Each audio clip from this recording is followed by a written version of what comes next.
Economic freedom fighter leader Julius Malema is addressing the German Chamber of Commerce. That's Cross Live. Acknowledgement that 1994 was not the completion of the struggle. We have to enter a different phase and then achieve the totality of our freedom. So generally, freedom is expensive. That's why you have to have the best education system in place so that the society is educated to look after its own freedom. And what is that freedom? The ability to vote, the ownership of strategic sectors of the economy and the land. If people have got the best education, that's why when kids march to demand education, we are all happy. Because they are not demanding reducing the price of cigarette or alcohol. They demand education. We want them to be educated. Why are they demanding free education? Because we realize that education is a commodity, is being used to keep the black out so that they continue to be illiterate and supply cheap labor. We'll never agree to that. Because if you make education expensive, who is going to qualify? Is the rich. Who are the rich? It's white people. So we are out. So free education is at the center of the sustainability of both political and economic freedom. We are not compromising about that. So, you know, my brother, occupation of every strategic sector is very important. That's what brought about our freedom.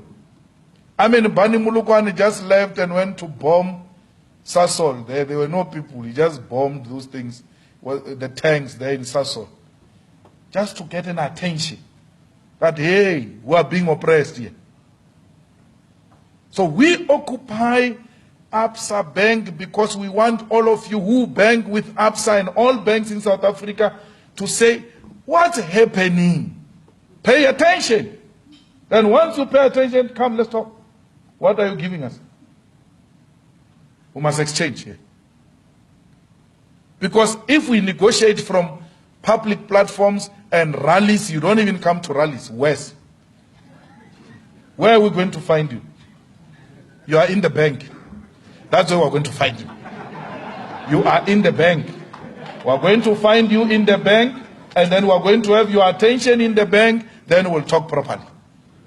We're going to usher in economic freedom through occupation. It's not only the bank. We're giving you example with Absa Bank. Strategic institution in the economy have to be occupied so that the bosses can come to the shop floor and start negotiating with us as to what is the best way out of this problem we're confronted with in South Africa. There are so many stupid things we did, or the so-called stupid things we did during apartheid. People asking them, why do you do this? Why is this so important? Look at where we are today. Through those things that helped us to get the attention of the international community and the oppressor to now agree that we must come to the table.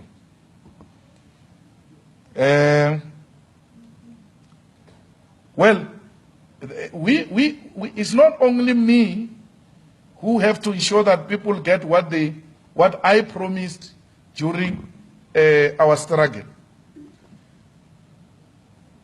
Unlike how it was done in Zimbabwe, where 51% was given to individuals, indigenous people, the so-called indigenous policy in Zimbabwe, where they said 51% must be owned by indigenous person. I'm not saying that.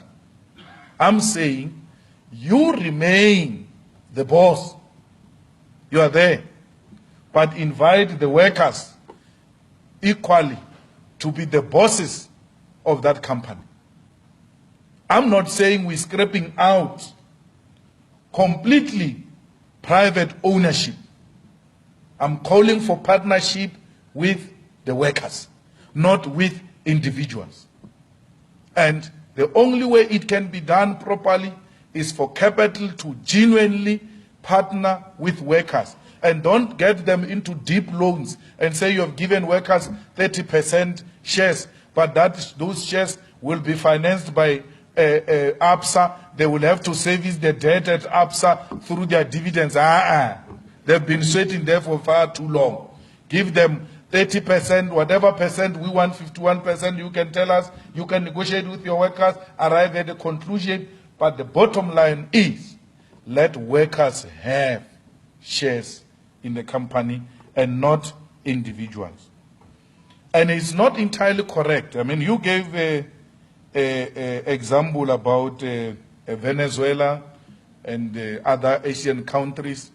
I don't know if you deliberately forgot South Korea.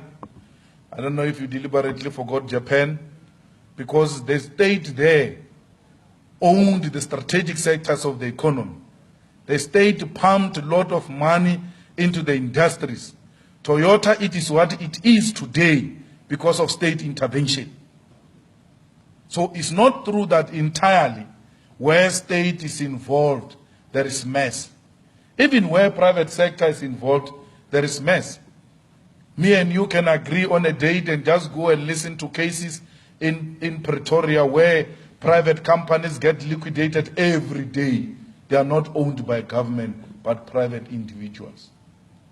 So it's not true that everything else that comes with private ownership is inherently successful and everything else that is state-owned is inherently a mess.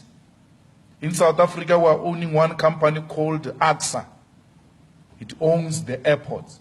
It's a state-owned. It's one of the successful companies. We own a company called Transnet. To run a business in locomotives is not an easy thing. You know that. We are running the most successful one, state-owned, in South Africa. We are owning, we are owning Eskom with all its challenges. We remain one of the best countries when it comes to supply of electricity. No, you can argue, it's a matter of debate, but what I'm saying to you is that reliably, despite the period